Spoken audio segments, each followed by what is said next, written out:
Chanting. आज 9 फरवरी 2024 बाबा के महावाक्य हैं। मीठे बच्चे, गरीब निवाज बाबा तुम्हें कौड़ी से हीरे जैसा बनाने आए हैं, तो तुम सदा उनकी श्रीमत पर चलो। प्रश्न है, पहले पहले तुम्हें सभी को कौन सा एक गुह्य राज समझाना चाहिए? उत्तर है बाप दादा का। तुम जानते हो, यहाँ हम बाप दादा के पास आए हैं। यह दोनों इकट्ठे हैं। शिव की आत्मा भी इसमें है, ब्रह्मा की आत्मा भी है। एक आत्मा है, दूसरा परमात्मा। तो पहले पहले यह गुह्य राज सबको समझाओ कि यह बाप दादा इकट्ठे हैं। यह यानी दादा भगवान नहीं है। मनुष्य भगवान होता नहीं। भगवान कहा जाता है निराकार को। वह बाप है शांति धाम में रहने वाला। गीत है, आखिर वह दिन आया आज।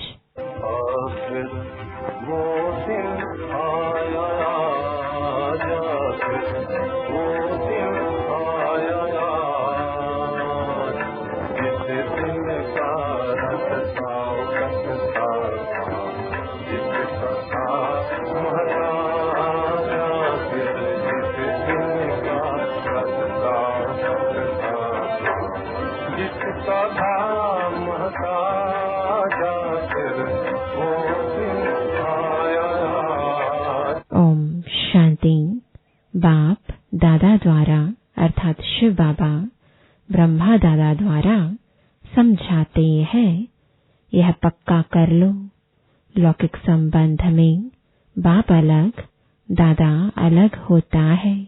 बाप से दादा का वर्षा मिलता है। कहते हैं दादे का वर्षा लेते हैं। वह है गरीब निवास। गरीब निवास उनको कहा जाता है जो आकर गरीब को सिर ताज बनाए। तो पहले पहले पक्का निश्चय होना चाहिए कि यह कौन है। देखने में तो साकार मनुष्य है।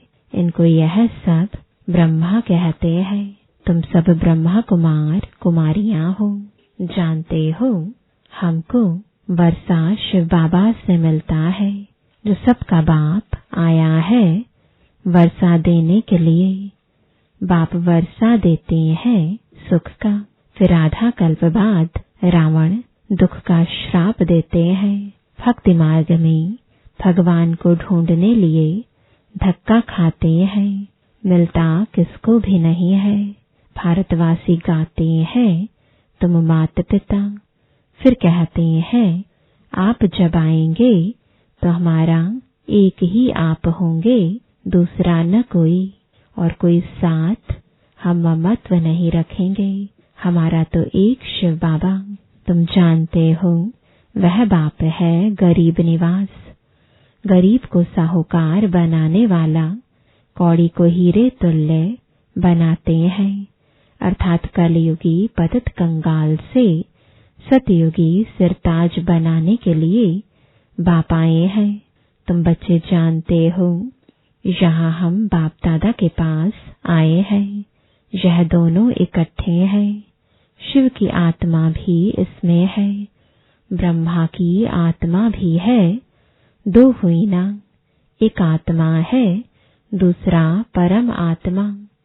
तुम सभी हो आत्माएं। गाया जाता है आत्माएं परमात्मा अलग रहे बहुकाल। पहले नंबर में मिलने वाली हो तुम आत्माएं, अर्थात जो आत्माएं हैं वह परमात्मा बाप से मिलती हैं, जिसके लिए ही पुकारते हैं ओ गॉड फादर। तुम उनके बच्चे ठहरे। फादर से जरूर वर्षा मिलता है। बाप कहते हैं भारत जो सिरताज था वह अभी कितना कंगाल बना है। अभी मैं फिर तुम बच्चों को सिरताज बनाने आया हूँ। तुम डबल सिरताज बनते हो। एक ताज होता है पवित्रता का, उसमें लाइट देते हो। दूसरा है रत्न जड़ित ताज। तो पहले पहले यह गुह्य राज सबको समझाना है कि यह बाप दादा इकट्ठे है, यह भगवान नहीं है। मनुष्य भगवान होता नहीं, भगवान कहा जाता है निराकार को। वह बाप है शांति धाम में रहने वाला, जहाँ तुम सभी आत्माएं रहती हो, जिसको निर्वाण धाम अथवा वानप्रस्थ कहा जाता है। फिर तुम आत्माओं को शरीर धारण कर यहाँ पाठ बजाना होता है। आधा कल्प सुख का पाठ, आधा कल्प है दुख का। जब दुख का अंत होता है तब बाप कहते हैं मैं आता हूँ। यह ड्रामा बना हुआ है। तुम बच्चे यहाँ आते हो भट्टी में, यहाँ और कुछ बाहर का याद नहीं आना चाहिए। यहाँ है ही माता पिता और बच्चे, और यहाँ शूद्र संप्रदाय है नहीं।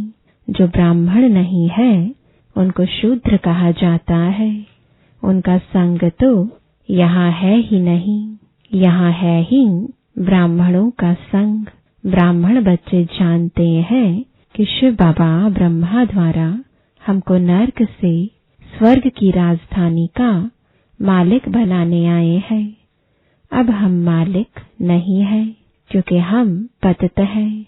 हम पावन थे, फिर 84 का चक्र लगाए, सतो रजो तमो में आए हैं। सीढ़ी में 84 जन्मों का हिसाब लिखा हुआ है। बाप बैठकर बच्चों को समझाते हैं। जिन बच्चों से पहले पहले मिलते हैं, फिर उन्हों को ही पहले पहले सतयुग में आना है। तुमने 84 जन्म लिए हैं। रचता और रचना की सारी नॉलेज एक बाप के पास ही है। वही मनुष्य सृष्टि का बीज रूप है। जरूर बीज में ही नॉलेज होगी कि इस झाड़ की कैसे उत्पत्ति, पालना और विनाश होता है। यह तो बाप ही समझाते हैं। तुम अब जानते हो हम भारतवासी गरीब हैं। जब देवी देवता थे तो कितने साहूकार थे, हीरों से खेलते थे, हीरों के महल में रहते थे। अब बाप स्मृति दिलाते हैं कि तुम कैसे 84 जन्म लेते हो। बुलाते भी हैं, हे पतित पावन गरीब निवाज बाबा आओ, हम गरीबों को स्वर्ग का मालिक फिर से बनाओ। स्वर्ग में सुख घनेरे थे, आज दुख घनेरे हैं। बच्चे जानते हैं इस समय सब पूरे पतित बन पड़े हैं। अभी कलयुग का अंत है, फिर सतयुग चाहिए। पहले भारत में एक आदि सनातन देवी देवता धर्म था। अब वह प्राय लोप हो गया है और सब अपने को हिंदू कहलाते हैं। इस समय क्रिश्चियन बहुत हो गए हैं, क्योंकि हिंदू धर्म वाले बहुत कन्वर्ट हो गए हैं। तुम देवी देवताओं का असुल कर्म श्रेष्ठ था। तुम पवित्र प्रवृत्ति मार्ग वाले थे। अब रावण राज्य में पतित प्रवृत्ति मार्ग वाले बन गए हो, इसलिए दुखी हो। सतयुग को कहा जाता है शिवालय, शिव बाबा का स्थापन किया हुआ स्वर्ग। बाप कहते हैं मैं आकर तुम बच्चों को शूद्र से ब्राह्मण बनाए, तुमको सूर्यवंशी चंद्रवंशी राजधानी का वर्षा देता हूँ। यह बाप दादा है, इनको भूलो मत। शिव बाबा ब्रह्मा द्वारा हमको स्वर्ग का लायक बना रहे हैं, क्योंकि पतित आत्मा तो मुक्ति धाम में जा ना सके जब तक पावन ना बने। अभी बाप कहते हैं मैं आकर तुमको पावन बनने का रास्ता बताता हूँ। मैं तुमको पदम पति स्वर्ग का मालिक बनाकर गया था। बरोबर तुमको स्मृति आई है कि हम स्वर्ग के मालिक थे। उस समय हम बहुत थोड़े थे, अभी तो कितने ढेर मनुष्य हैं। सतयुग में 9 लाख होते हैं। तो बाप कहते हैं मैं आकर ब्रह्मा द्वारा स्वर्ग की स्थापना शंकर द्वारा विनाश करा देता हूँ। तैयारी सब कर रहे हैं। कल्प पहले मुआफिक कितने बॉम्ब्स बनाते हैं। 5000 वर्ष पहले भी यह महाभारत लड़ाई लगी थी। भगवान ने आकर राजयोग सिखाए, मनुष्य को नर से नारायण बनाया था। तो जरूर कलयुगी पुरानी दुनिया का विनाश होना चाहिए। सारे भंभोर को आग लगेगी, नहीं तो विनाश कैसे हो। आजकल बॉम्ब्स में आग भी भरते हैं। मूसलाधार बरसात, अर्थक्वेक आदि सब होगी, तब तो विनाश होगा। पुरानी दुनिया का विनाश, नई दुनिया की स्थापना होती है। यह है संगम युग। रावण राज्य मुर्दाबाद हो, राम राज्य जिंदाबाद होता है। नई दुनिया में श्री कृष्ण का राज्य था। लक्ष्मी नारायण के बदले श्री कृष्ण का नाम ले लेते हैं, क्योंकि श्री कृष्ण है सुंदर, सबसे प्यारा बच्चा। मनुष्यों को तो पता नहीं है ना। श्री कृष्ण अलग राजधानी का, राधे अलग राजधानी की थी। भारत सिरताज था, अभी कंगाल है। फिर बाप आकर सिरताज बनाते हैं। अब बाप कहते हैं पवित्र बनो और माम एकम याद करो, तो तुम सतु प्रधान बन जाएंगे। फिर जो सर्विस कर आप समान बनाएंगे, वह ऊंच पद पाएंगे, डबल सिरताज बनेंगे। सतयुग में राजा रानी और प्रजा सब पवित्र रहते हैं। अभी तो है ही प्रजा का राज्य, दोनों ताज नहीं है। बाप कहते हैं जब ऐसी हालत होती है तब मैं आता हूँ। अभी मैं तुम बच्चों को राजयोग सिखा रहा हूँ। मैं ही पतित पावन हूँ। अब तुम मुझे याद करो तो तुम्हारी आत्मा से खाद निकल जाए, फिर सतप्रधान बन जाएंगे। अभी श्याम से सुंदर बनना है। सोने में खाद पड़ने से काला हो जाता है, तो अब खाद को निकालना है। बेहद का बाप कहते हैं तुम काम चिता पर बैठ काले बन गए हो। अब ज्ञान चिता पर बैठो और सबसे ममत्व मिटा दो। तुम आशिक हो मुझे एक माशूक के। भगत सब भगवान को याद करते हैं। सतयुग त्रेता में भक्ति होती नहीं, वहां तो है ज्ञान की प्रालब्ध। बाप आकर ज्ञान से रात को दिन बनाते हैं। ऐसे नहीं कि शास्त्र पढ़ने से दिन हो जाएगा। वह है भक्ति की सामग्री। ज्ञान सागर पतित पावन एक ही बाप है।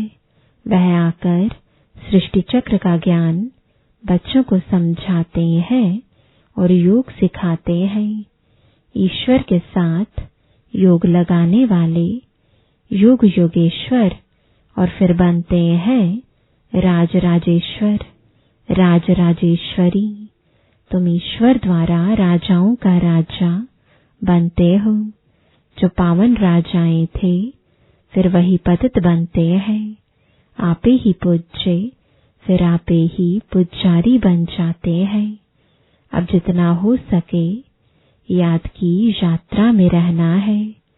जैसे आशिक माशूक को याद करते हैं ना, जैसे कन्या की सगाई होने से फिर एक दो को याद करते रहते हैं।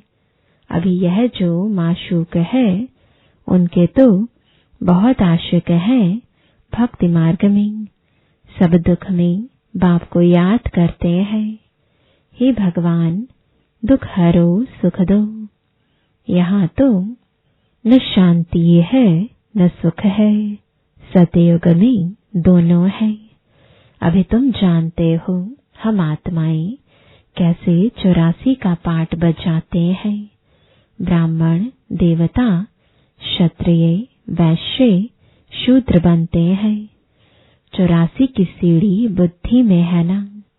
अब जितना हो सके बाप को याद करना है तो पाप कट जाए।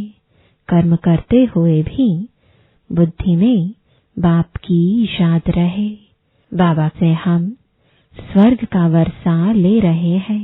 बाप और वर्षे को याद करना है। याद से ही पाप कटते जाएंगे।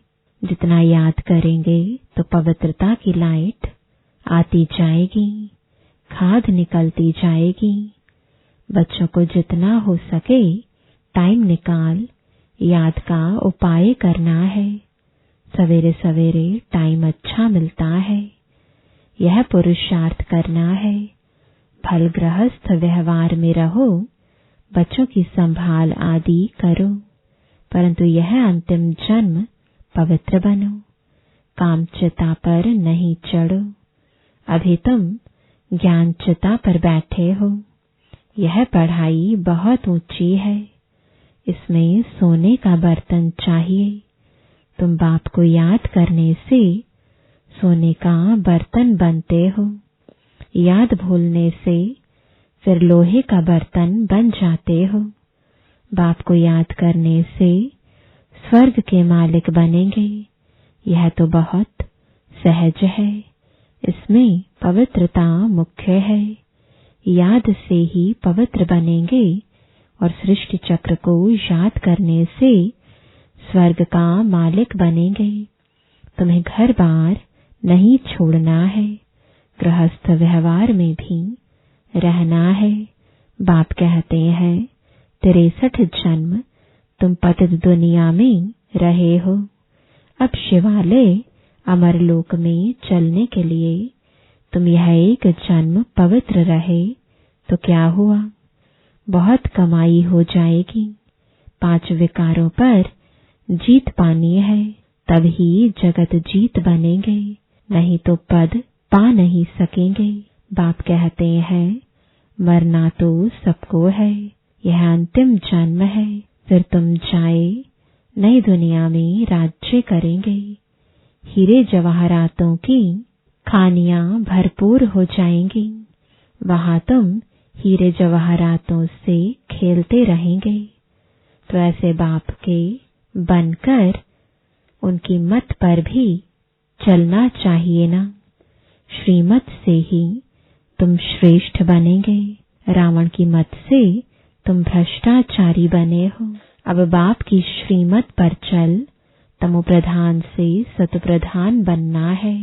बाप को याद करना है और कोई तकलीफ बाप नहीं देते हैं। भक्ति मार्ग में तो तुमने बहुत धक्के खाए हैं। अब सिर्फ बाप को याद करो और सृष्टि चक्र को याद करो। स्वदर्शन चक्रधारी बनो तो तुम 21 जन्मों के लिए चक्रवर्ती राजा बन जाएंगे। अनेक बार तुमने राज्य लिया है और गवाया है। आधा कल्प है सुख, आधा कल्प है दुख। बाप कहते हैं मैं कल्प कल्प संगम पर आता हूँ, तुमको सुख धाम का मालिक बनाता हूँ। अभी तुमको स्मृति आई है हम कैसे चक्र लगाते हैं। यह चक्र बुद्धि में रखना है। बाप है ज्ञान का सागर। तुम यहाँ बेहद के बाप के सामने बैठे हो। ऊंचते ऊंच भगवान प्रजापिता ब्रह्मा द्वारा तुमको वर्षा देते हैं। तो अब विनाश होने के पहले बाप को याद करो, पवित्र बनो। अच्छा, मीठे मीठे सिकिलदे बच्चों प्रति माता पिता बाप दादा का याद प्यार और गुड मॉर्निंग। रूहानी बाप की रूहानी बच्चों को नमस्ते। रूहानी बच्चों की रूहानी बाप दादा को गुड मॉर्निंग और नमस्ते। धारणा के लिए मुख्य सार है, पहला, निरंतर बाप की याद में रहने के लिए बुद्धि को सोने का बर्तन बनाना है। कर्म करते भी बाप की याद रहे, याद से ही पवित्रता की लाइट आएगी। दूसरा, मुरली कभी मिस नहीं करनी है। ड्रामा के राज को यथार्थ रीति समझना है। भट्ठी में कुछ भी बाहर का याद न आए। वरदान है आपस में एक दो की विशेषता देखने और वर्णन करने वाले श्रेष्ठता संपन्न होली हंस भव। संगम युग पर हर बच्चे को नॉलेज द्वारा कोई न कोई विशेष गुण अवश्य प्राप्त है। इसलिए होली हंस बन हर एक की विशेषता को देखो और वर्णन करो। जिस समय किसी की कमजोरी देखते या सुनते हो तो समझना चाहिए कि यह कमजोरी इनकी नहीं मेरी है, क्योंकि हम सब एक ही बाप के, एक ही परिवार के, एक ही माला के मणके हैं। जैसे अपनी कमजोरी को प्रसिद्ध नहीं करना चाहते, ऐसे दूसरे की कमजोरी का भी वर्णन नहीं करो। होली हंस माना विशेषताओं को ग्रहण करना और कमजोरियों को मिटाना। स्लोगन है, समय को बचाने वाले तीव्र पुरुषार्थी ही सदा विजयी है। आज का अव्यक्त इशारा एकता और विश्वास की विशेषता द्वारा सफलता संपन्न बनो। जैसे मणकों की विशेषता होती है, एक जैसे मणके माला के एक ही धागे में पिरोए जाते हैं, ऐसे आप सभी वैजयंती माला के मणके भी जब एक मत, एक की ही लगन में, एक रस स्थिति वाले एक दिखाई देंगे, तभी माला में पिरोए जाएंगे।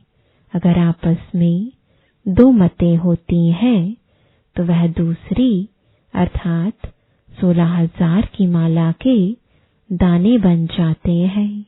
ओम शांति।